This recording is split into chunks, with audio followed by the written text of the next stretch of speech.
For the first time ever, I will be going live, giving you play-by-play commentary this Thursday night, Patriots at Jets on YouTube, not TikTok.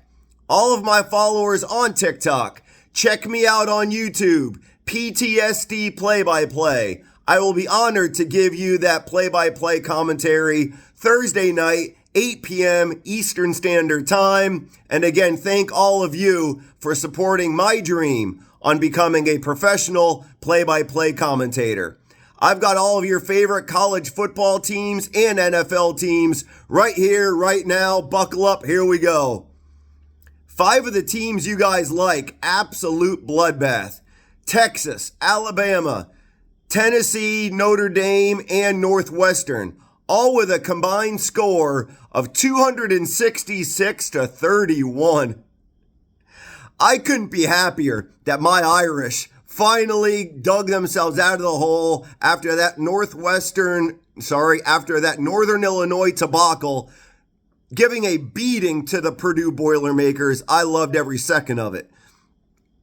Number 2, Georgia. This was a shocker, not an upset, but close to it. The Kentucky Wildcats were 1 point away from upsetting the second best team in the nation. Georgia 13, Kentucky 12. Ohio State Buckeyes, they had a bye. Penn State also had a bye week. LSU Tigers barely escaped with the victory, 36-33 against the Gamecocks of South Carolina. Michigan Wolverines, they shaked off that loss against Texas. They didn't win by much either. Wolverines with the victory, 28-18 against Arkansas State. As Michigan likes to say, hail to the victors. And Western Kentucky beats Middle Tennessee, 49-21. Number 25 in the nation, Texas A&M Aggies, 33-20 against the Gators. The Gators still haven't won a game this year. NFL. Let's get into some stats before I give you the scores. Here's some history for you. Buckle in for this one. Jets running back Braylon Allen. He makes history, becoming the youngest player in NFL history to score for a touchdown at age 20. Well done, Braylon Allen. Justin Jefferson, wide receiver for the Vikings. ESPN's been all over him. He's been hyped up. Unfortunately, he's currently injured. No worries, Vikings fans. It's not serious. He's day-to-day. He's looking to make a comeback in the next week. And the Washington Commander field goal kicker. I rarely, single out. I rarely single out one person being a field goal kicker, but this is an exception. This field goal kicker for the Commanders, he went 7 for 7 including the game-winning field goal against the Giants. My heart goes out to you, New York Giants fans. That had to be terrible to watch. You were the only team on the field to score a touchdown, and you still lost. It's the dirty nature of the game, and I'm going to get into the dirty nature of the game with my Eagles at the very end. Disappointing. Buffalo Bills 31 to the Dolphins 10. Josh Allen definitely looks like he's got his head on his shoulders this year, possibly making an AFC championship run. Unfortunately, Tua will not say the same. Tua, I honestly think the quarterback for the Dolphins, I believe he encountered his 3rd concussion of the year or of his career. Still, the guy's he has to hang it up. Everyone's got family. Family before your job. Always remember that, Americans. Tua's got to think about quality of life, not quantity. Vikings 23, 49ers 17. Aaron Preston, someone I follow on YouTube and TikTok, he's with me. I am completely shocked, along with him, how San Francisco crumbled against Minnesota. Seahawks 23, Patriots 20. Chargers, the Bolts, 26-3 victory over the Panthers. Okay, the Panthers aren't exactly the best team in the NFC, but still, the Chargers, look out. Herbert, are you for real? We'll find out. Saints 44, Cowboys 19. I gave the Cowboys an out a couple days ago or a couple weeks ago about Dak Prescott and his contract not being signed.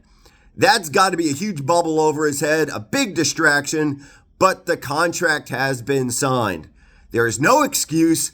Dak, where was your head? Not on your shoulders. Cowboy fans, look, I don't hate you, but I certainly dislike the Cowboys. You guys have to be stewing in your own vomit right now. Packers 16, Colts 10. Again, Aaron Preston, my buddy. High five to you, bud. That's for your Packers. Cleveland Browns 18, Jaguars 13. I didn't see that one coming. I'm a big fan of Trevor Lawrence, Clemson native. The dog pound of Cleveland. Hoo, hoo, hoo, hoo. You're happy. I love a happy dog. Jets 24, Titans 17. Aaron Rodgers, prayers. I'm sending a prayer up to the man upstairs. Stay healthy, Aaron Rodgers. I want to see what the Jets can do with a healthy Aaron Rodgers. Please. I am almost bandwagoning for the AFC Jets. Win the division. Come on. Anyone else out there disagree, please comment. But we are witnessing a soon-to-be Hall of Famer in Aaron Rodgers. I want to see if he's got it in him to take the Jets to the Super Bowl. I want to see it. Let's see what else we got here. Buccaneers 20, Lions 16. Disappointing for Detroit. A lot of hype again on ESPN through the preseason, how the Lions can maintain and possibly go back into the NFC Championship game, or the playoffs nonetheless. Lions, look, you're in the NFC. I'm not going to cheer for you. That's why.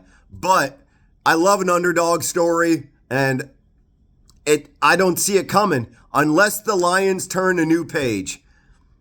Chiefs 26, Bengals 25. If you guys saw my play-by-play commentary of the Chiefs versus Bengals game, Burrow should have won that game. I am not solely blaming the game on the officials, but the officials definitely left their stink and their laundry on the field. Look in the highlights. You'll know exactly what I mean. Including Jamar Chase getting held and pass interference, no call. Jamar lost his helmet and his mind all at the same time, chewing the ref a new one. I was yelling right along with Jamar Chase. Check out the highlights, see if you agree with me. Again, the officials did not cost the Bengals the game, but the officials certainly helped the Chiefs. And speaking of that, before we get into the next one, the defending champions, back-to-back defending champions. You don't need help if you're that darn good. That's straight up my opinion. Steelers 13, Broncos 6. The Steel Curtain, again, AFC, I certainly am pulling for the Steelers a little bit, being a Pennsylvania man myself. Ben Roethlisberger, no, he's no longer the quarterback with the Steelers, but that still leaves a sour taste in my mouth. Steelers should have won at least one Super Bowl with Big Ben. I'm pulling for the Steel Curtain only for that one reason. They were negated. I think negated is the word. They were certainly robbed and got the short end of the stick with Big Ben behind center. Falcons, Eagles. Okay, I'm just going to get right to it. I'm not going to beat around the bush. I'm just going to drive the lawnmower through it. Eagles absolutely fell in the final minute of the fourth quarter. They fought tooth and nail. Eagles offense and defense scrapped for every inch they could. But once the Eagles got the lead with a couple minutes left in the fourth quarter, as soon as that happened, they let off of the gas pedal. Completely evident. I know I'm not over-exaggerating. Comment and let me know if I am. The final drive for the offensive possession on the Falcon side, inside of a minute, the Falcon... The Falcons ran the entire ball from one end to the other in embarrassing fashion at Lincoln Financial in front of Eagle faithful. Boo Birds came out so quickly. Went from cheering to Boo Birds all of inside of a minute, and I certainly was one of them. Falcons beat the Eagles by one possession. Shouldn't have happened. I really hope the Eagles learn from this big time. In fact, I hope, excuse me, I'm losing my voice a little bit. I hope Nick Sirianni, the head coach for the Eagles, I hope he reminds the Eagles of this game every halftime speech. Never let off the gas pedal. I mean, that goes with any single sport, really. Just because you think you won doesn't mean it's over. There's still time on that clock. You have time to screw up, and the Eagles did. So let that be a lesson to everyone, especially Eagles out there. Don't let off that gas pedal no matter what the scoreboard says. Goodness gracious, I'm getting all riled up because I'm a passionate fan, love what I do. I'm not faking it. I've got no teleprompter. I've got no roster in front of me telling you who's who and what's what. Check me out on my play-by-play this Thursday night. The emotion you see right here is the emotion you'll see from me. I don't sit during the game. I scream my butt off because that's what a good play-by-play commentator will do. Give it your all, and I do just that. God bless America. I love these colors, and I love all of y'all. Look me up, YouTube, PTSD play-by-play. Like, comment, subscribe.